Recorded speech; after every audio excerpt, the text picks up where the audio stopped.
ఈ 5 సంవత్సరాల లోపల పనిష్మెంట్ ఉంది, కోర్టు వారు కానీ రిమాండ్ చేస్తే ఆ కోర్టు వారు కంటెంప్ట్ కింద వస్తారని కూడా చెప్పింది జడ్జిమెంట్. సరే ఇటు చూడండి, 5 సంవత్సరాల లోపల పనిష్మెంట్ ఉంటే మీరు రిమాండ్ చేస్తే ఆ రిమాండ్ చేసిన కోర్టు కూడా కంటెంప్ట్ కింద వస్తుంది. అదినేష్ కుమార్ చాలా స్పష్టంగా చెప్పింది. అయినా కూడా సుప్రీంకోర్టు తీర్పు ఆ విధంగా ఉండినా కూడా, మా వాదనలు ఆ మార్గంలో ఉండినా కూడా సుప్రీంకోర్టు గౌరవ సుప్రీంకోర్టు వారి జడ్జిమెంటు తీర్పును పరిగణలోకి తీసుకోవడం చేయలేదు. మరియు మా వాదనలు కూడా ఆ 2 విషయాల్లో పరిగణలోకి తీసుకోవడం జరుగుతుంది. ఖచ్చితంగా 5 సంవత్సరాల లోపల ఏ కోర్టు కూడా రిమాండ్కి పంపిస్తే ఆ కోర్టు కంటెంప్ట్ కింద కూడా వస్తుందని జడ్జిమెంట్లో ఉంది. మాకు ఉండినటువంటి న్యాయంలో అన్ని మార్గాలు అన్వేషిస్తున్నాం.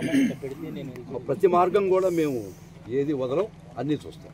ఎవరు కంటెంప్ట్ కింద వస్తారో వాళ్ళ మీద కూడా చర్యలు పైకోర్టుకు పోతాం. ఇది సమంజసం కాదు.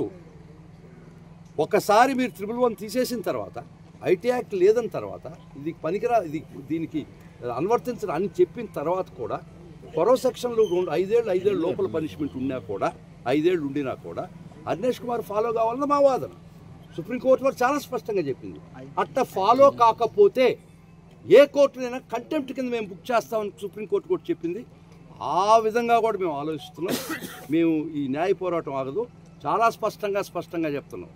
ఎవరు తప్పు చేసినా చట్ట ప్రకారం ఇది చేయకపోయినా వారు మాకున్న న్యాయ పరిధిలో మేము ప్రతి ఒక్క యాంగిల్లో మేము ముందుకు పోతాం.